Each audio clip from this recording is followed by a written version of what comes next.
cross my mind, can't help but cry. Oh, I wish I could turn back the time whenever you cross my mind. Hello, everyone, and welcome to another episode of the Black Sand Journals. I'm your host, Seti Matua. Very grateful to have you with me. Before we get into it, I have two special guests that I'd like to talk to, doing some wonderful things in the community. I just want to ask you to please help us out. Like, subscribe, leave comments, let us know how we're doing, and let's get into it. I'm joined today by my good friends Arnie and Johnny, also known as Latter-Day Souljahz. Yes, sir. You guys want to tell us a little bit about yourselves? We'll start with Johnny. Yeah, I'm just a kid from West Valley, born and raised in West Valley. Taukeiaho Arnie Kaio, and my dad, son of Taukeiaho, and that's basically where I grew up. And I went to school at high school. I went to Granger, but I was such of a good boy that my parents decided to send me to Tonga in my 10th grade year. And so I went to Tonga and went to school at Liahona. Yeah. And I graduated from there in 97. I didn't know that. Yeah. So you lived there? I lived there for 3 years. And then I came back in 98 after I graduated from there and back to West Valley. And then just kind of got back into the same things of why I went to the islands. We're going to get into that a little bit more, but I love that. Okay. That's a story in itself. Okay. Arnie, we've talked before. We've talked before. It's good to be here again. Thank you for having us. Yeah, so Arnie Kaio grew up in Moreno Valley, California. It's a town in the Inland Empire outside of Ontario, Fontana, Moreno Valley, Riverside County. Grew up, my mom and dad are Vaituu and Nora Kaio. Grew up in Moreno Valley, and my family has been here. My wife and kids and I have been in Utah since 2015 now. So, you know, we've been in the Utah County area, and yeah, man, I grew up in SoCal and got married at a real young age, and you know, met this dope guy right here, my brother Johnny, and you know, we're grateful to be here today. Grateful. Well, I'm grateful to have you guys. Really interested in what you guys are doing. Tell me a little bit about why you guys got into this and how it all started, first of all. Why don't you give them the name? Latter-Day Souljahz. So it actually derived from, I don't know if you guys remember, like when James the Mormon was doing music. I had always done music and made music from way back. Like I got just when I started making music back in like a long time ago when I was around 19. But when James and Mormon started making music, I was like, man, that's so obviously back in the day when I was, you know, just not making really good choices and stuff like that, and not very good songs either. So I was like, man, I want to make, and I started coming back to church and making better choices, and I just wanted to start making music about the gospel and just about, but not really about the gospel, but like real life experiences with like gospel teachings inside it. And so I had a friend that we were going to do music with, and I was like, man, that's, Latter-day Saints, but I didn't want to use saints. I just wanted to use like, we're soldiers. We're in God's army. And so we're in the latter days, and Souljahz is, so soldiers is spelled S-O-U-L, like your soul, and Jahz is like, it's another another way of saying God. And so Souljahz is the God of our souls. And so Latter-day Souljahz, that's where it came from. A Jamaican or reggae influence? Yeah. Great. And what kind of, what are the other influences that you guys had to get into this? I mean, obviously it's the rap game, but are there other genres of music that you guys listen to, and who are your major influences? What influenced, a big part of what's influencing us right now is like our life experiences, and some of them are really recent, right? Obviously we had our life experiences in our teenage and young adult years, and we thought that we had escaped those things, but they resurfaced us showed their heads again at a later time in life. And most recently, the last 5 years, where we were going through, struggles, dark struggles, alcoholism and substance abuse, running the streets, for me, committing crime. And, because of what we went through, I learned that, like, long story short is I went to rehab, and I learned in there, and I carry these things all the time with me, that the 4 keys to being clean and staying sober are integrity, honesty, accountability, and the 4th is giving it away, right? Serving, taking your experiences and giving them away. And so that's what we're doing. We're taking our experiences from our struggles and trials, and we're taking them, combining them with which is at the forefront of our lives at the top, which is Jesus Christ, God, the Church of Jesus Christ of Latter-day Saints, all its teachings, putting our experiences with them combined, and we're letting them come out in this music that we love. Like, we've been rapping for years, since we were kids, right? And we, like Johnny said, yeah, if you look hard enough, you'll find some music that we're not proud of, right? You know what I mean? But now it's like, I feel like it's a duty of mine to get out and, we went through these things to save our own souls. God came and saved our souls, then use them to save our souls of our families. And now that we've got our homes working well, right, and doing the right things, we were just waiting for the right time, because we've been talking about it for a while. Yeah. Yep. Right. And it's like, every time we talk, every morning, every day, it's like, God will tell us when the right time is. And I think 3 months ago, he came to us and was like, it's time to go. And so we love music, right? And now we're we're telling it through our experiences, right? Gospel teachings, like Johnny said. Tell us about the dark periods. Having had the opportunity to process this and talk through it, what led you down those dark? Man, I don't think I've ever thought about that, because I came from a home where the church was taught, like, it was, grew up a member. My parents were members, and they took us to church every Sunday. And, I say in one of our songs, sorry, that the choices that we made was never because of lack of love. The love was there, the teachings were there. And I just influenced by friends. That was in a period where gangs were like a big thing back in the 90s. So yeah, I just influence of friends and hanging out with them, and music that wasn't so, it kind of talked about things that, led to bad choices and stuff. Like Johnny, I grew up in Southern California, Moreno Valley, and it was like, the same environment, right? Gang banging and early exposure to the word of wisdom at a young age, right? And I grew up in a great home. I had awesome parents. My dad was the bishop.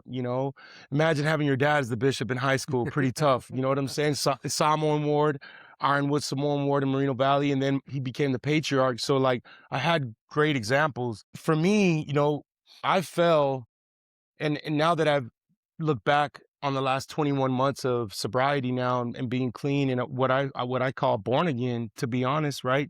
I really found my savior. Is like, I was doing these things, going to church, serving in my calling, going to take my kids to Mutual, got sealed in the temple, doing all these things, serving in the bishopric. I was just doing them with no substance behind it, because I saw my mom and dad do them. I was just going through the motions, right? And I know now that, like, I was converted to the church, not to God and Christ. You know what I mean? And now, through this dark experience, and it's, when we say the word dark is a big word, you know what I mean? But, like, that's why we're excited to be here today, because, like, we want our,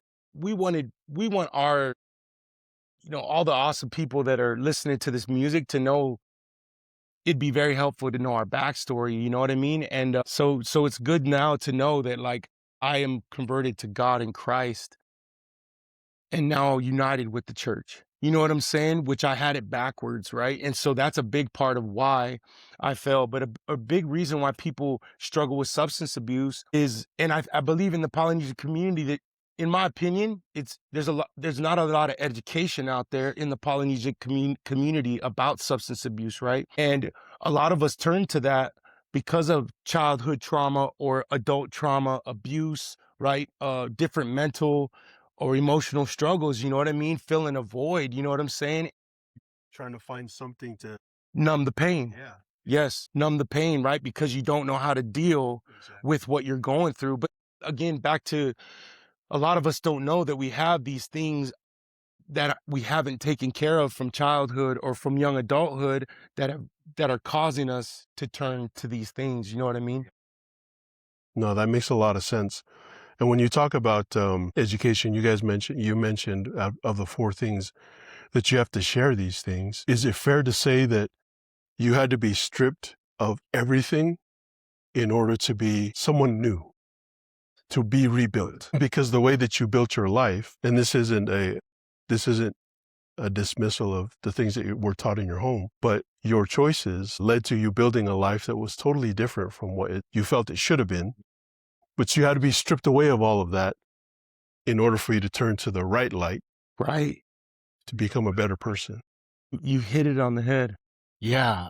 Again, we were taught these teachings in the gospel growing up, and like hanging out with friends, and like the influence of like gangs and drugs. Like there was sad to say, but like that's one of the things that where I wanted to go was to prison. I wanted to, because that's where you get like, in that world, it's like, oh, you're considered like, oh, you got your stripes now, you know, like you got street cred and things like that. And those were things that we were taught on that side, you know, at the same time being taught gospel teachings and stuff.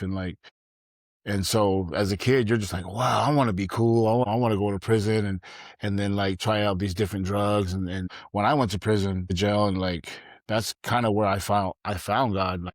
Like Arnie was saying, like you kind of just live on borrowed light from your parents and just kind of just doing what they were teaching you. But until you actually become converted yourself, you'll never really know like the truth of the gospel. And so when I was in prison, that's kind of where I found, you know, my testimony. It didn't all happen at once. It was, you know, gradually over time. But to actually start beginning my conversion story was when I was in a cell by myself, no one around, you know. Who do you turn to, you know? So it's like, in my mind, I'm like, well, let me just try this out then, you know. Let me see let me try what my parents was teaching me. Let me just see, you know, what it does. And yeah, it turned out good. It works. Yeah. So thinking back now, as a young person, if you had just taken the path of music and you did find some success, what's the difference between God saying, now's the time for you to share your message? And does it seem like, I hope I'm saying this correctly, does it seem like it matters more now because he said it versus when I was young, I got to do it on my own? Yeah, no question. Right now, because of our experiences, if we would have done this, you know, if I would have went on a mission, I went right out of high school into dealing dope, running the streets. And I'm not glorifying that in any way. But if I would have done right out of high school, the mission thing, got out and done music, of course it would have been great, but it wouldn't have had this power behind it because of two reasons. Number one, and God told me now, Arnie, take what you've just went through and what you have just conquered, and I want you to use every bit of that darkness and struggle. Do not live back there, but I want you to take that, ball it up in a ball, and I want to go and use it for good. Go find my sheep. Go share with every person you know that my son is real, that he did the things he did to save your family. You know, like anybody who knows what my family went through, they're blown away that my family's smiling together today. Still together today, right? When my wife, when the noise was loud, you need to go. She leaned onto the Lord, and she did. She leaned onto him and kept the faith and believed that that I was going to be the man that she knew I could be, that the Savior, his power was great enough to heal. But So now that God's telling us to go, it's totally different. It's crazy. We talk about this every day. There's a conversation that goes on like, he's delineating the way for us. And we're not doing this for any other reason, but the more people we can help understand that all you got to give him is a chance. The chance that we weren't willing to give him before we had everything stripped away and we had no choice. Like Johnny said, while he was in prison, he had nowhere to turn to. I'm in rehab at Wasatch Recovery. My wife had already filed for divorce.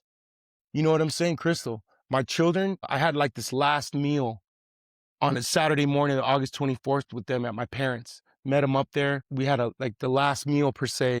I had nothing left but them and the little bits of my soul that I could still feel. And, you know, I remember we were eating cocoa rice and at my mom and dad's that Saturday morning, and we took a picture. My nephew took me to Wasatch. I get in there, man, and it's like he found me there. I had nowhere to turn to, and I had nowhere to go but up. And I turned to him, and it's a miracle.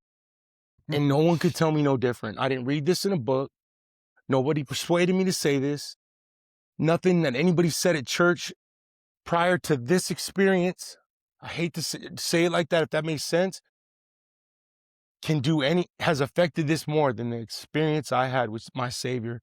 Him coming to me, healing my brain, healing my family, starting to heal the relationship with me and my wife and children. And now we want to give it away. We want to serve and be like, hey, man, let us take all this experience and use it for good. So going back to that question. That was a long answer. My bad. No, I love it. I love it. If I'm hearing you correctly, as unfortunate as it was for you to go through these experiences, and you're not asking other people to go through these unfortunate experiences, you're actually trying to prevent them from doing that. No question.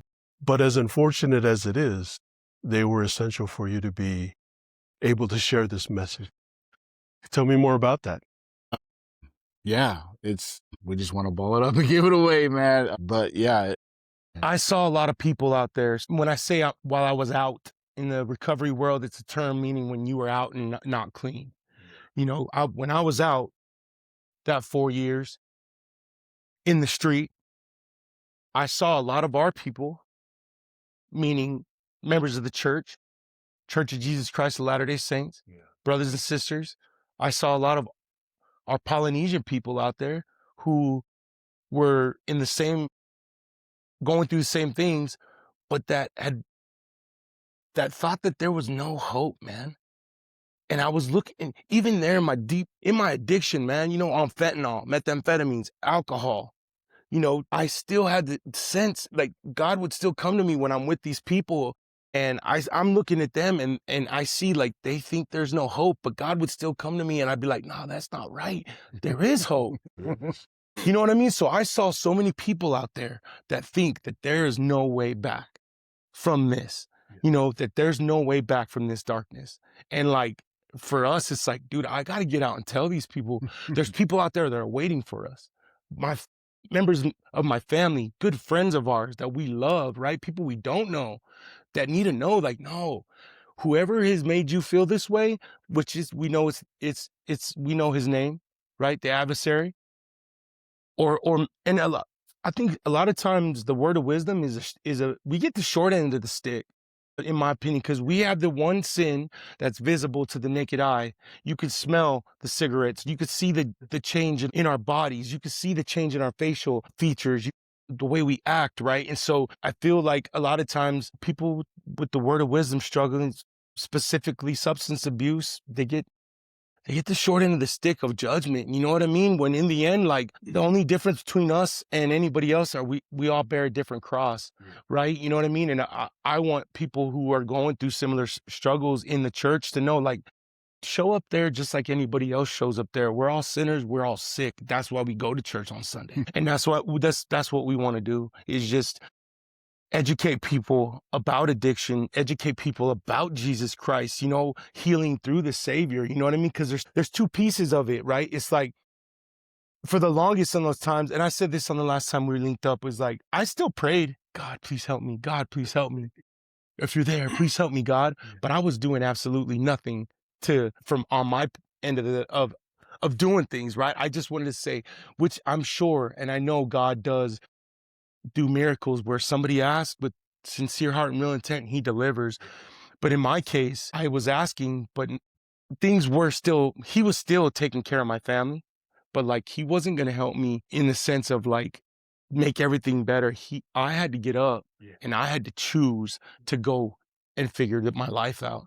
You know what I'm saying? So Well, let's go. it goes back to what the scriptures say here. All he's asking of us is a broken heart and a contrite spirit. And it seems to me, maybe this might not be the right scriptural parallel, but in a lot of ways, as I'm listening to you guys, it's like you had to, like Paul, go down your road to Damascus. Oh, no question.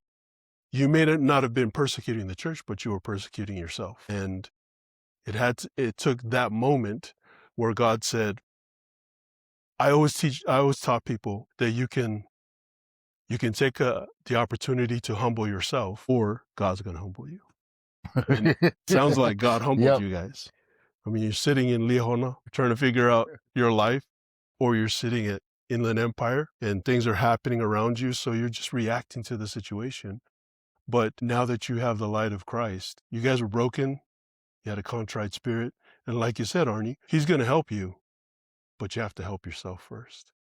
So how, with the music, do you think you can influence other people? Well, I feel like a lot of the choices that I made back in the day came from the kind of music that I listened to, that rap music, gangster rap.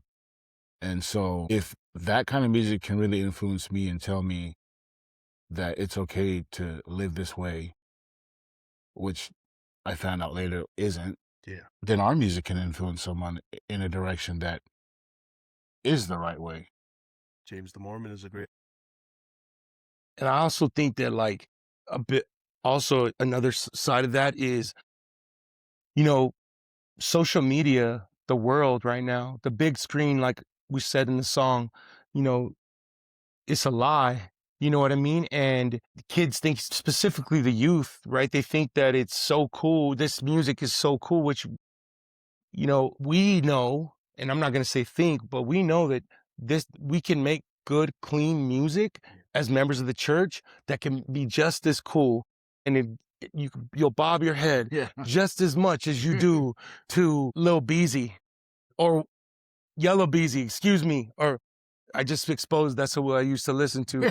Anyways, from Dallas. But like, we can make music with our experiences that has substance. You know, we're telling a story in our music, but you can make good, clean music, feel good music, and not have to listen to other stuff. So in a lot of ways, you are trying to tap into your audiences, a lot of younger generation type thing, to keep them from, or prevent them from taking the path that you guys took. But at the same time, you're talking about,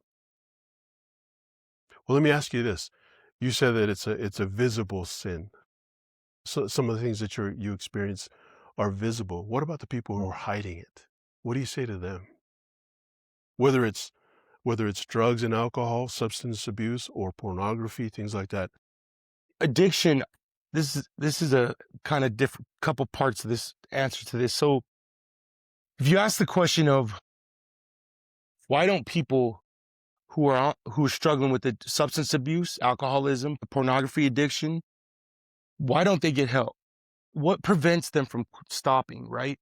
And for me, the number one answer is it's addiction affects the reward system in the brain, right? The reward system is in our brains that releases dopamine, that you experience happiness and you get that feeling of happiness, right? Or satisfaction or fulfillment, the high, right? And people who are sober, they get those things from fishing or taking their children out to their games or going and working out or reading a good book or hanging out with their spouse, playing pickleball, hiking.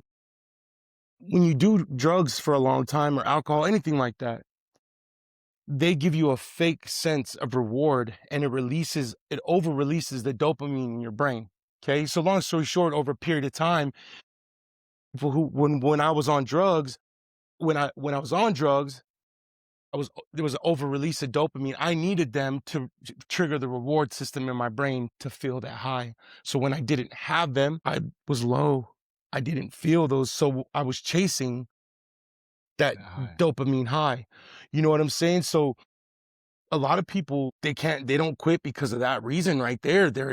You're addicted. You need it to feel. I think a lot of people don't have the resources, right? I think that insurance, rehab is expensive. Help is expensive. My stay at Wasatch Recovery was like $40,000, that my insurance paid. But you got to have insurance to pay for stuff like that, right? And I didn't have it at the time, but resources. A lot of people, they don't stop because of the crowd they're around. You know what I'm saying? You are who you hang around with. If all of your family or all your friends are doing this, if 7 of them are doing it, you're going to be the 8th. That's just the way it is. And I think a lot of people don't know. They keep it covered up because I think a lot of people, they don't know where to turn, man. They don't know who to talk to. And then I think also people keep it covered up because they don't know they have a problem. They don't know. They're naive, or they don't know that they have a problem, right? For me, I didn't know that I had a problem. I was naive. I was, what's the word? Not blinded, but I was lying to myself. No, I'm fine. I'm fine. You know what I mean? Right. High functioning. I was high functioning addict, right? And so I thought I was fine, but you're not fine. And I think a lot of people don't want people to look at them in a negative light. You know what I'm saying? But that's why I said the difference between us and them are the crosses that we bear. Everyone has a cross to bear, And so, I would say to those struggling with addiction is, who cares what anybody thinks? You know what I mean? Like, everyone's working on their own problems. We just can't see theirs. Yeah. So there's a big social aspect of it, but it really comes down to where your heart is, doesn't it? That's why the Savior says, if you turn your heart to me, I can help you with my atonement. Many, many references of that. And talk about your support system. You mentioned it. How did your support system help you get to that point where you said, all right, I do have a problem. I need to confront it, or else I'm going to lose everything, including my life, possibly. So in my addiction, I've had a few relapses, and in one of them, it took my family completely cutting me off, like just completely cutting me off. Because if they didn't, I would still have a place to go and eat or shower or get some money or whatever, And so it took that and to really like realize, oh my gosh, like no one, now I'm just really in the streets, And so that was my support system. That in that relapse and with my wife. And so them making that hard decision is what really helped me open my eyes. Like, I need to do something because that's my family. I love my family, and then my wife, she wasn't having it. And she's been my biggest support system. Like, she's been my biggest cheerleader, my biggest support. She was like, just like with Arnie's relationship, like she was ready to just like, you're not going to change, then yeah, it's over, and I didn't want that to happen. I love my wife. And so that was a choice I had to make. I either continue on down that road and just live a life without her, or I make the decision to get my act together. And it was hard for her, to continue staying by my side and helping me through just different things that, even today, there's things that trigger her on choices that I made that really, really broke her heart. She still stuck by my side and still chose to, follow the answers that she received through prayer to continue, helping me. You have to have a good support system to be able to make it out of addiction. And if you don't have family, there's a lot of other places that you can get that help, 12-step and sponsors and stuff like that. He's fresh from recovery and like the whole world, and I haven't been in a drug program, and probably need to go back so I can learn some more things. No, Johnny's been in recovery longer than I have. But yeah, support system is a huge thing, and again, if you don't have family, there's other ways that you can receive support. Because there's a lot of people out there that are in addiction that don't have that support if you like, from family and stuff. But there's definitely other ways that you can receive that support if you don't have family. But huge. Yeah. For those of you listening, we'll put the links to some of the therapeutic areas that you guys have been involved with, so that those of you who are listening have the resources to dive in and maybe make the same step that you guys did, so you start your recovery. The elephant in the room, though, for us is there's a few cultural issues that we have to deal with as well. Not only in the church, because the church has its own culture of sometimes labeling us addicts as don't hang around with this kid, don't do stuff with this kid because this is who he is. But there's also, and tell me if I'm wrong in the comments, there's also a Polynesian or Pacific Islander aspect to it where that is amplified more than other aspects of our lives, because families will say, yeah, he's an embarrassment to us. How did you guys deal with that? I mean, I know you got cut off, sent to Tonga, in a way, removing the sin so that we don't have to see it anymore. What do you guys think? My family, they supported me. They loved me, meaning my wife, kids, and my parents and my siblings, my nieces and nephews. They supported me, but then it got to the point where they were enabling me, but they didn't know, because they loved me, right? And then they had to set some boundaries, and that's what they did. Crystal set some boundaries. My kids set boundaries. My sisters, my family, I was a mama's boy, right? But like, my mom and dad loved me, but they had to set some boundaries, because a lot of times we love the person who's going through battling the addiction so much that we continue to enable them. But at some point, you got to draw the hard line. You're not helping them by giving them, hey, let me get $20. I'm a grown 41-year-old man with a beautiful home in Saratoga on the lake, and I say that humbly. Beautiful wife and kids at home, but my wife took all the cards from me, right? And I'm out there just, hey, let me get $20. You know what I'm saying? Like, hey, to my sister, hey, can you Apple Cash me? You know what I mean? At some point, they had to draw the line. And so I'm sure no one's ever expressed that, like, you embarrassed me, but I know what you're saying. You know what I mean? I think in the Polynesian community, we can be right? Yeah. Embarrassed the person who's going through it to ask for help. Yeah. We don't, like your question earlier, why do people not say anything? Because, maybe we're embarrassed to ask for help. We don't want people to think we don't got it. Maybe it's a lot of our own pride. And I think there's also an aspect in the community of like, hey, the depression mole. What's the depression in the substance abuse? Yeah. Take your, go to work. You know what I mean? Like, it's something that maybe is not talked about enough because of, like I said earlier, there's not enough education on it. Like, I had a identity issue. I had a self-love issue, and I had to go somewhere, a medical facility, to learn that with clinical technicians that were able to teach me. And I was able to see that, like, I can't do this. I can't, for the longest, in those 4 years, I was trying to get sober for my Crystal and the kids, but I had to go and get sober for me. You know what I'm saying? I had to do it for me. And that's the one thing. If you're doing it for another reason, it's okay to use that as a motivation, the family, of course, but like, I had to go and love myself. I had to look in and be able to be okay with the person I saw in the mirror. I had to be okay in my own skin. And that's what I learned were the voids that I was feeling, were feeling with the addiction, was that, self-love, identity issue, you know what I mean? And now that I have grown in that aspect, and I did it for myself, because I didn't know if I was going to have what I was going to have when I got out of rehab. I didn't know if Crystal and the kids were going to be there. You know what I mean? But I had to do it for me because I wanted better for myself. I wanted to live, you know what I'm saying? I didn't want to die. And I wanted to be happy, and the grace of God that he afforded to me, the grace of our Savior Jesus Christ that my wife Savior's been, putting in my home and helping heal my family. That's, yeah. Absolutely beautiful.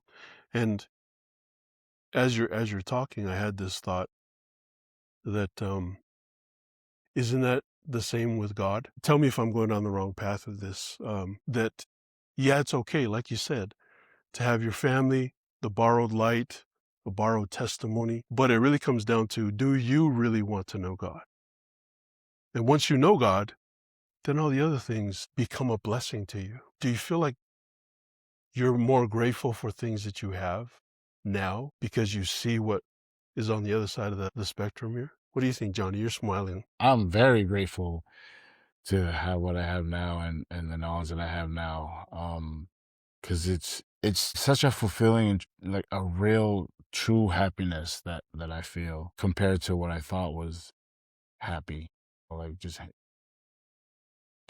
you think addiction is cool and happy, and but like when you really find God and the testimony that He's real, and you see the blessings that are like happening in your life, and like you were saying, like God is delineating the way for this music. Like when you trust God and you just jump out there, you just jump and just trust that He's gonna catch you, and he does.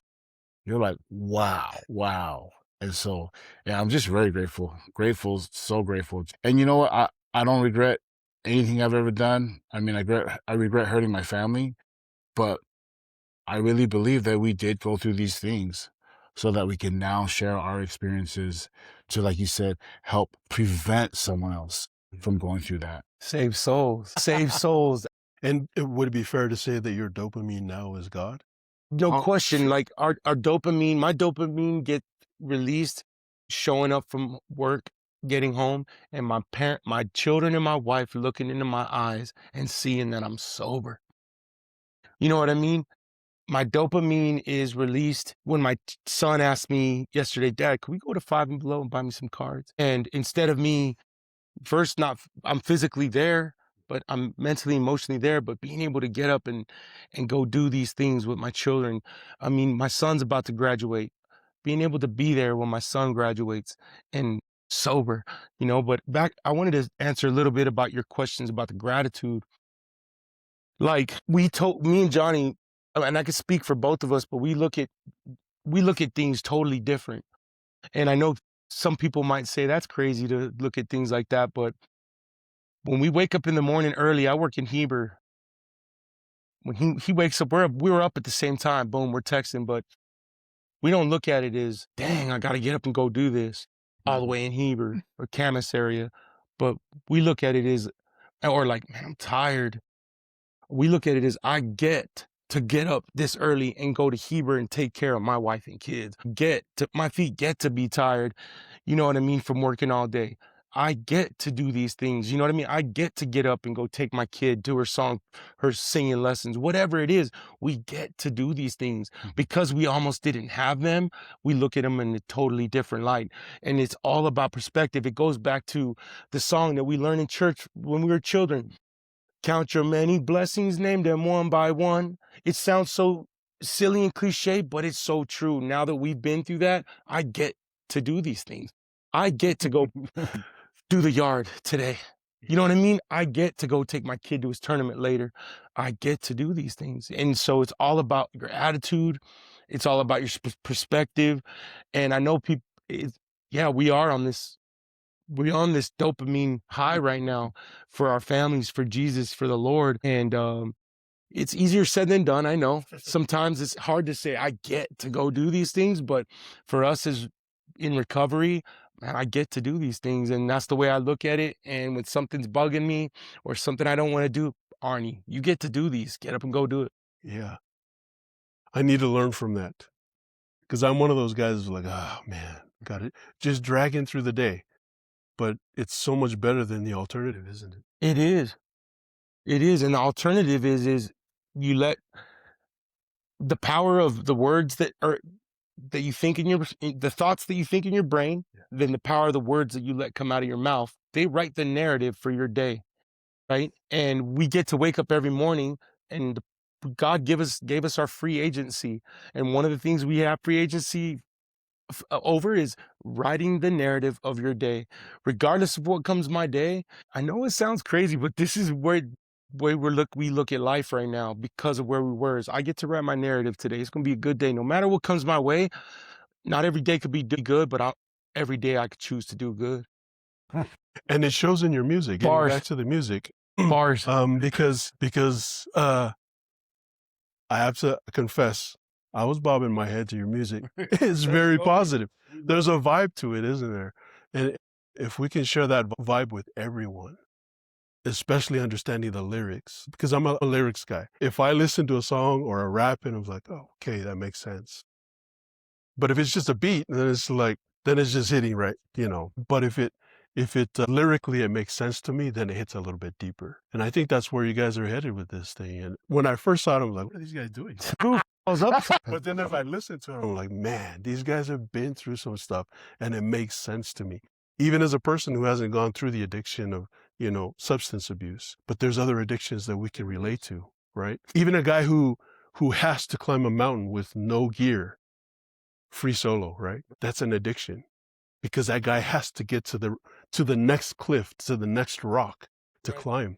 So there's a lot of stuff in the lyrics that really resonated with me. What do you guys, what's the next step for Latter-Day Souljahz? More music, more opportunities to speak about healing through Jesus Christ. Like you said, there's more struggles than addiction, right? There's anger, there's forgiveness, right? There's relationship struggles, right? And you were asking earlier, what do people get from the music? We've seen some comments on our IG of like, I was having a crap day and now I'm having a good day. I needed this, right? And it's like vibrations do not lie. And that's all we're trying to do is give out positive, good vibrations. And I mean, the next step for us is really, we're doing this because we have a passion for music, but we have a passion for sharing our stories because we want nothing out of it. But if it just touches one person, that if one person is listening to this and is, well, like, you know what, I'm going to go talk to my son who I've been ignoring, who's struggling with addiction. Right. I'm going to go talk. What if it's just that? And we've had people already reach out to us about their son or their daughter. Like, thank you so much for sharing your message. Like DMing us. So many people of, hey, will you come out and talk to our ward, my youth? Yeah, we'd love to, but we really want to just promote hope, give out different resources. Right. The church has a great 12-step program. And I don't know if a lot of people really know about this, but there's people in there not just struggling with addiction. There's people in there who are struggling with anger with their spouse. Yeah. How do I forgive my spouse, or holding on to anger, or whatever it might be? Like, it's a safe place. 12-step meetings, they're everywhere. They're everywhere. I attend them regularly, and Johnny and I have been to them together, but like, it's a group of people in your area that are, it's not just for members of the church either. It's anybody who wants to come to a safe place and just talk. Release. And, go through the 12 steps. The first step is surrendering to God that I cannot do this on my own. You know what I mean? And like, in any struggle you're going through in life, that's what it takes. That's what we weren't willing to do for the longest, was surrender to Him. It wasn't until we found that out that the only way is through, it's only this way, man. You can go like this. Right? We've tried it 1,000 times. There's no in between. And like, yeah, I did a lot of things that I am not proud of. Right. And I know I spoke to Johnny. I've been a little worried about the music and doing this because of the things I did. You know what I mean? And I still am working on making right all those things. You know what I mean? But in the end, I'm not worried about any of the noise because, again, I cannot deny what has happened in the last 21 months. I can't deny it, and I cannot just hold this in. I got to go give it away. And that's what we're doing. But next step is just keep going forward, more music.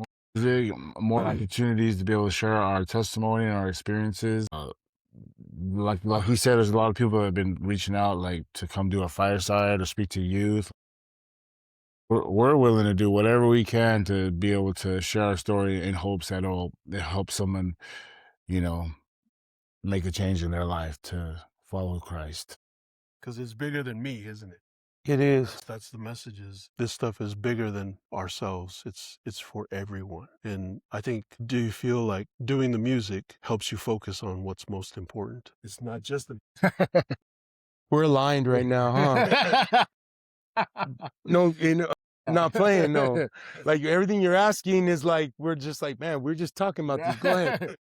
No, yeah, it like sometimes when I'm listening to my music, I'm like, or to the music, our music, I'm just like, man, okay, okay, like get back to doing that because you weren't just a few minutes ago, you weren't really doing that, you know? And so, but Arnie was just telling me the other day, I came yesterday or whatever, but she's like, man, I feel like I'm becoming a better person.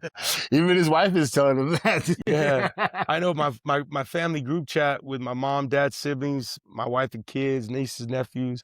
I see this text. I'm at work and it's my wife saying, I'm really happy seeing Arnie passionate about something again. I'm like, okay.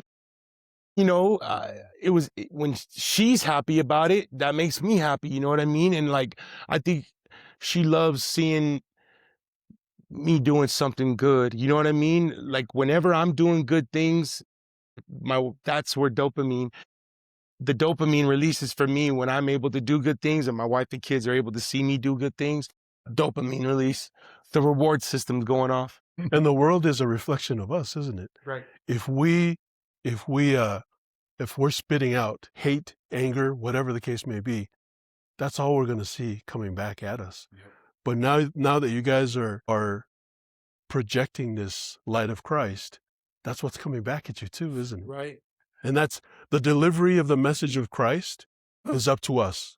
For me, it's this podcast. For you, it's the music. I'm just so happy for you guys that you have the courage to put yourself out there and really share with the world what you're passionate about, which is your music, your families, the gospel of Jesus Christ. Yeah, it's funny that you were saying that. It's because there's, you know, with all the great comments that come, there's always the negative ones. And so we're aligned. We're just, any of them that come in, we either don't respond or we just say, we love you, brother. We love you, sister. God bless you. You know, you just, all you can do. Yeah, you don't fight fire with fire. But it's just like the addiction. If we focus on that, then the spiral begins, doesn't it? But if we focus on, you're going through some things, and I'm not sure why you had to make that comment, but we love you. God bless you. That's all we can do. Right? Yeah. Any final thoughts, Arnie? Oh man, thank you. Yeah. Really grateful for taking this time and for doing Grateful this. for We you guys. really appreciate you. Man, I love your spirit. Oh, say it. Bishop, you and your wife are Can you tell awesome my family people. that? I made sure your wife heard that, but I'm grateful to be able to do this, man. I have so much gratitude for where the Lord has blessed me in my life right now, put me in contact with this man. And we do have a friend of ours, Harris Mataafa. Yeah. He had reached out about doing a gospel rap to hit Tupac's Hit 'Em Up. Nice, Harris. I mean, I love the idea and we ran with it. So it's awesome. You know what I'm saying? I want you to picture that song just with the greatest rap lyrics of all time, LDS rap lyrics of all time. And so that's coming out, getting mixed and mastered. And then our next original song coming out is Ziplocked. And if I could just, before we stop, let's do it. Sunny Day came from, people might wonder, where's Sunny Day from? Sunny Day came from, it's a cool sunny day. Like we're not living the way we used to live anymore. Yeah. We don't got to live these ways anymore. Like it's sunny all around us. We're not in the darkness anymore. We're happy. You know what I mean? Breathing different air. We're breathing different air. We're living different. And, you know, we don't got to worry about a brother trying to flex anymore. All we're really worried about is taking care of our families, doing what the Lord wants us to do. Child of God is speaks for itself. But this Ziploc song, I'll let Johnny give that. And then, but thank you for having us. Yeah. Yeah. Ziploc is the meaning behind Ziploc is, so with a Ziploc bag, you put something in it and you seal it. So Ziploc is basically speaking about the covenants that you make in the temple where you get sealed to your families. And so we're excited for that to come out. And yeah, that's all of our music is going to be talking about gospel principles and teachings. And those of our church know them. Some may not, and they can be educated by it. But those that don't, we can teach. Awesome.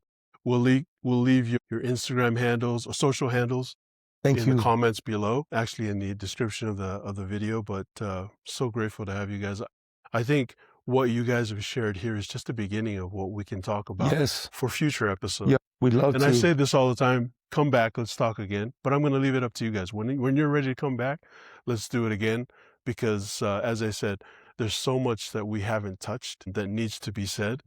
And I think there's a lot of people out there that can benefit from this message because some people are going through stuff. And to hear it in a courageous and an open way, I think will help other people become more open about it as well. Let's go. So very grateful for you. If you're out there listening to, thank you for doing that. Please leave us a comment. Let us know how you feel about this episode and if you'd like to hear more from Johnny and Arnie. Latter-Day Souljahz, more information, more music coming out. We will leave the information in the description. But remember that all things are possible through our Lord and Savior, Jesus Christ. Let's go. That was awesome.